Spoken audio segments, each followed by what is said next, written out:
Good evening. I'm Lisa Carter. A new skate park just opened at the White House, and President Donald Trump is stealing the show. Here's the story. It's a historic day at 1600 Pennsylvania Avenue. The White House skate park is open, and President Trump has been here since dawn, dropping absolute hammers, skate tricks that have everyone buzzing. He's been dropping hammers all day. Crowd stunned. Guy hasn't missed a trick since sunrise. Trump caught on a hot mic today talking about the moment the 46th president showed up to skate the park today. Let's go to the audio. I had no idea President Joe Biden was just another scooter fag. Why would anyone ride a scooter? It baffles me to no end. The supreme leader of Iran made a surprise appearance at the White House skate park grand opening, and here's what President Trump had to say about it. Can you believe it? Total fruit booter. Unbelievable. Now we know why Bibi bombed the hell out of them.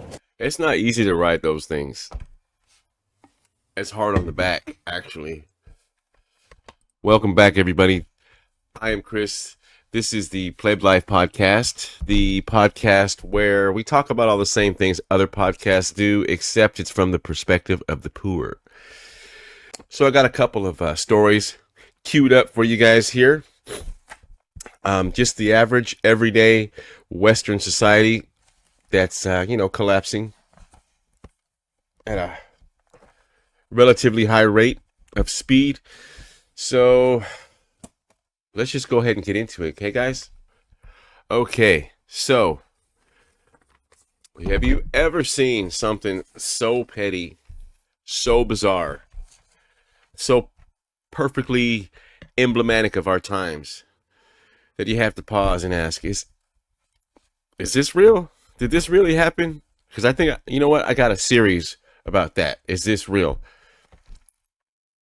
Okay, so now this is a clip that's gone viral. This is the U.S. Open. A tennis player named Camille, pardon me for butchering this name, but Camille Majrzak. Okay, he tosses his hat into the crowd. Actually, he doesn't even toss it. You know what? Let's just go ahead and get into the video real quick before I start babbling. And let me show you guys what we're talking about here. Audio's a little bad.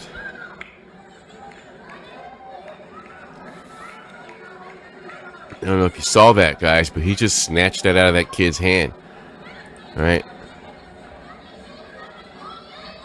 Just completely ignored him. Went on about his life. See that again. So he's handing him the hat, and the guy just snatches it, with his fake Gucci pants over here. Now I'm gonna guess that it's not his kid. That the kid wearing the Gucci and the Hilfiger or Polo stuff. This looks like the family here. Anyway, I'm saying maybe it was his kid, but I don't think it was. But the internet did what it did, and it's doing what it does best, and it's exploding. I hope we make this guy famous. Now, as in the other, this is two pictures right here. Okay, so I got a side-by-side split here with, you've got the incident that happened, but then after the game or later on, the player found that kid and gave him another hat. So I guess that's, you want to say redemption, but no, that guy wasn't redeemed. The player got to be able to give the hat to whom he wanted, but the kid still got bullied by that older guy.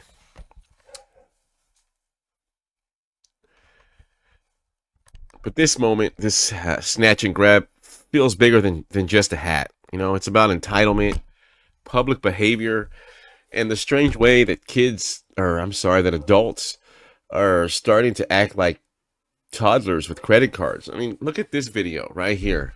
This happened, I think it was still this year or in the recent past.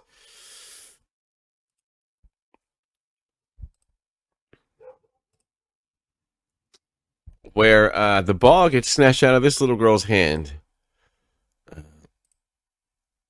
But let's see that again. Let's see, huh? You see that? No, she doesn't even think twice about it. Now, I think in the end of the game, somebody gave her a ball as well. But look at that. She's just so happy to snatch that ball from that little girl's hand.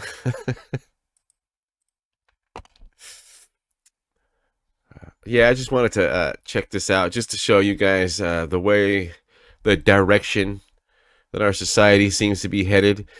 I want to say that behavior like this is probably a symptom of something deeper.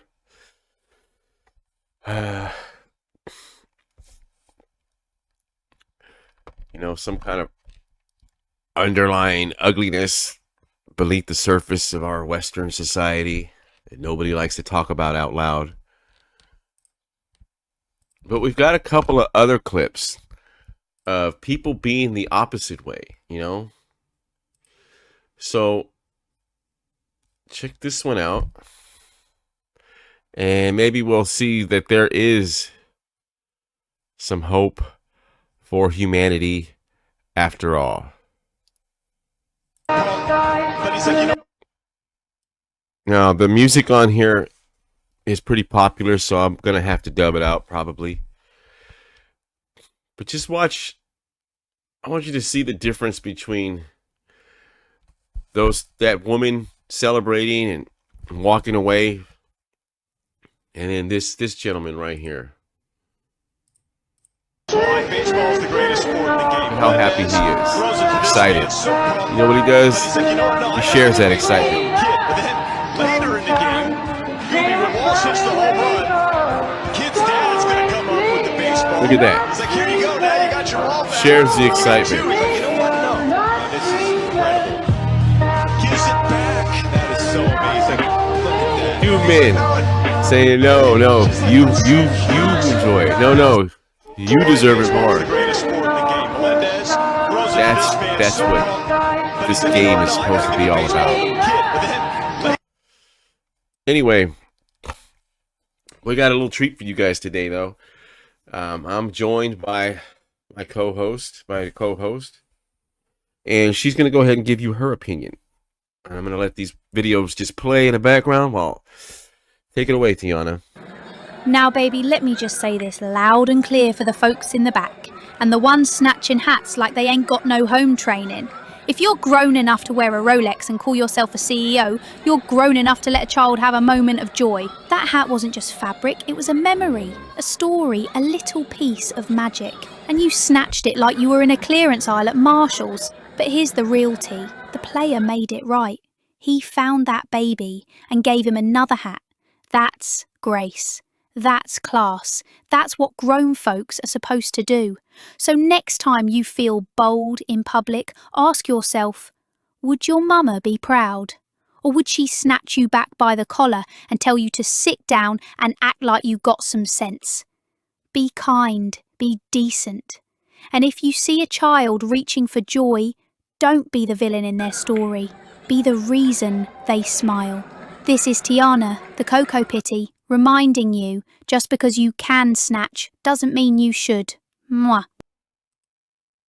All right, guys, let's talk about what happens in public spaces when they get turned into performance stages and not the kind with permits and choreography. Let's go ahead and watch this video before I start rambling. 7-Eleven takeover, Charleston, South Carolina. Look at this guy's got a camera on. He's filming his camera. He's filming while he's filming.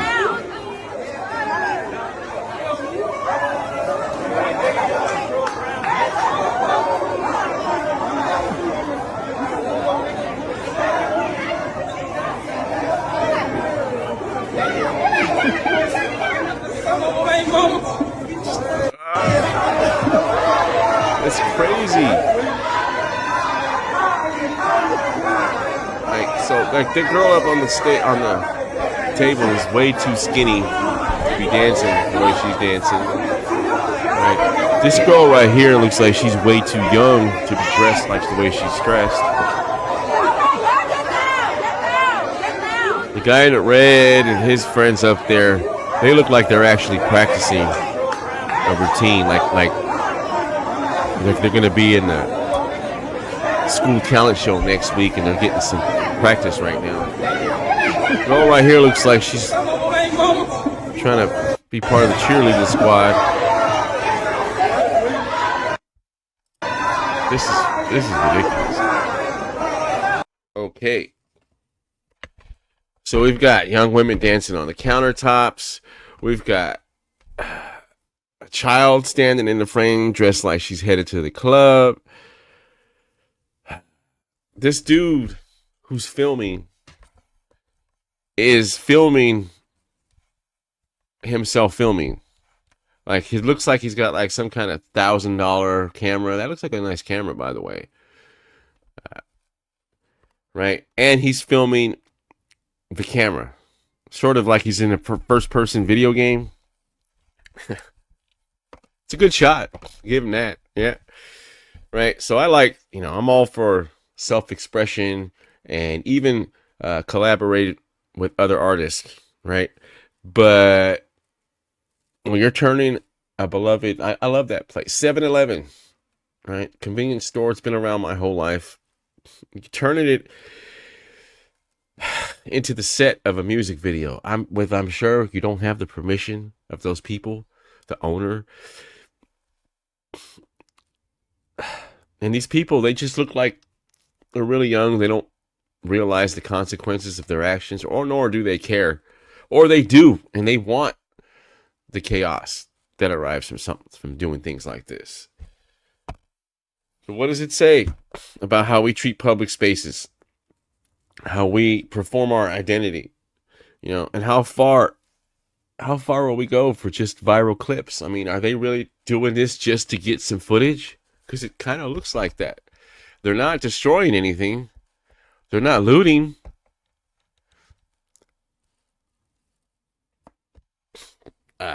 Anyway.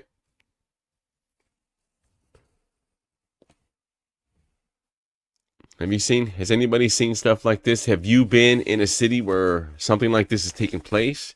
Do you have footage of something like this on your phone? Leave a comment down below. Let me know.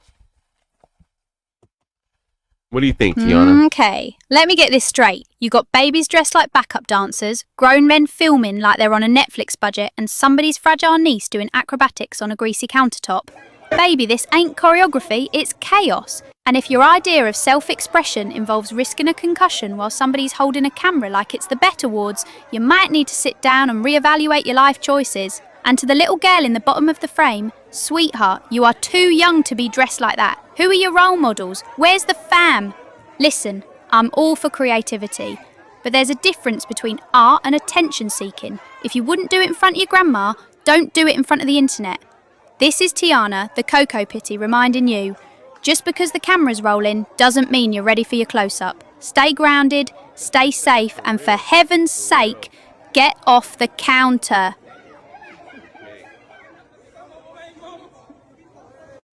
All right, let's switch gears and take a trip down memory lane. Do you guys remember this clip? This is Flint, Michigan. Shortly after their toxic water disaster. I hear you.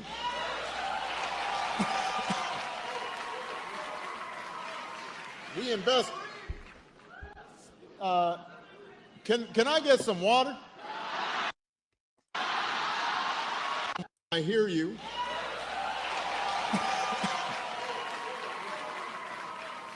We invest. Can I get some water? Come on up. I want a glass of water. Get a bottle. Bottle water. I want a glass of water. Everybody settle down. I want a glass of water. Thank you.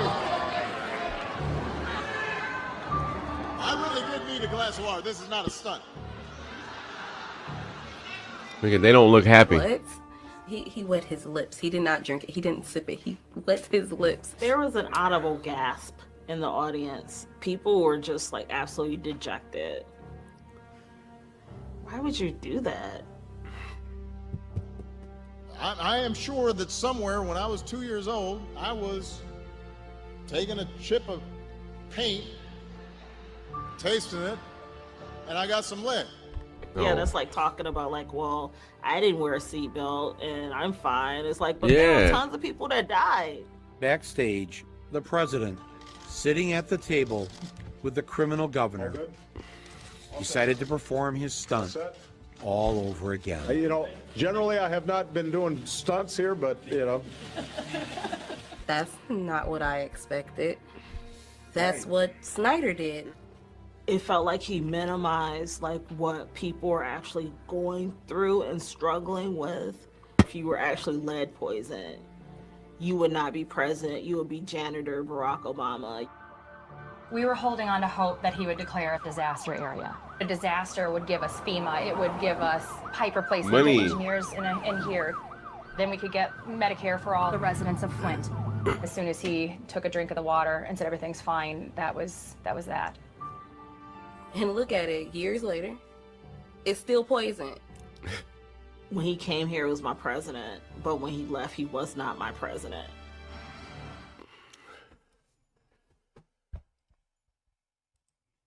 I hear you. Actually, yeah, he was. He was your president. He was my president, too. He was all of our presidents for 8 years, whether we wanted it or not. So, oh, man. Do you guys remember that clip? The one where it's just political theater, right? Pick your flavor, red or blue. Stands in front of the cameras, says something rehearsed. So perfectly packaged, you can practically hear the PR team. I mean, did you see him? He was like, are we on? He was waiting for the cameras to roll to take a drink of the water that he was so thirsty to have. Right? The script, manipulation, and control. It's all just emotional bait. Keep the public hooked, right? I mean, the guy's got a contract with Netflix now. And it's not just him. I'm using him as an example because he's a very famous, very notable person. I personally think that they all are in it together. They all play their roles. They might not like each other personally, but they're on the same team. Okay, I've said this before. I'm probably going to say this every episode, right? It's not red versus blue. I would say it's poor versus rich, if you have to label it, right? And I could just keep on going on and on because most of us think that one side seems to have some sort of moral high ground on the other. I think that we're just standing back and watching a very well-lit illusion. What do you think, Tiana? You know what I love about these political clips? The acting.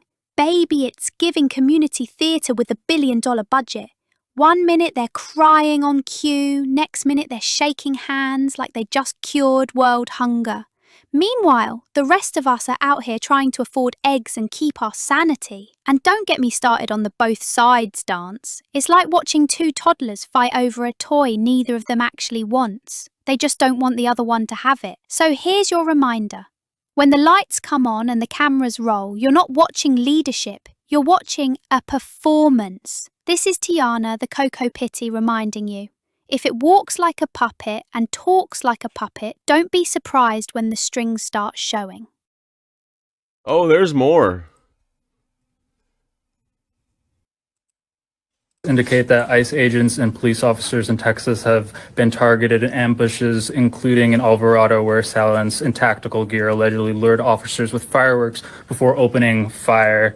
Given your strong opposition to federal immigration enforcement actions in Los Angeles, how would you address similar escalations of violence against law enforcement in Texas? And what steps would you propose to prevent such unrest from spreading to Los Angeles, while balancing community safety and your sanctuary city policies? Well, let me just say that the quote-unquote riots that were reported never happened. Mayor Bass, this is kind of more of a broader national question. Reports indicate that... So, according to the mayor of LA, there were no riots this past spring or summer in LA due to immigration issues. There were no riots when the Marines were deployed, according to the mayor. If the platforms, whether it's Facebook or Twitter X or Instagram or TikTok, whatever they are, if they don't moderate and monitor the content, we lose total control. And it's not just the social and psychological effects, it's real harm. She just said, what? You lose what? If the platforms, whether it's Facebook or Twitter X or Instagram or TikTok, whatever they are, if they don't moderate and monitor the content, we lose total control. We lose total control, and we lose total control. And it's not just the social and psychological effects; it's real harm. If the platform. That was an interesting statement. Out of context, I'm sure, but it's still kind of frightening to hear nonetheless. Oh, okay. Let's try this again. I'm going to leave you guys with this image here. The caption reads, "Never forget what Gavin Newsom did to American citizens." This was back during the pandemic, 2020. Outdoor park, open air, on the beach, next to the ocean, which is one of the healthiest places a human being can be, by the way. And filled it with sand.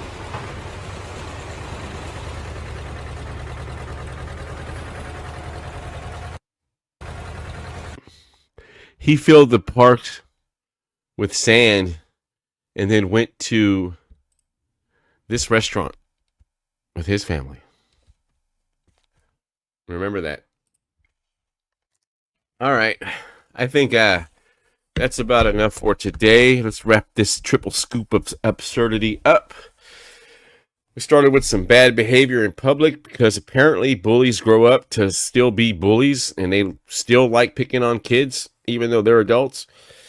Then we slid into some teen takeover drama where local business is treated like an amphitheater, concert venue. And we finally ended with some political theater, which is probably going to be something I touch on every episode as much as I can.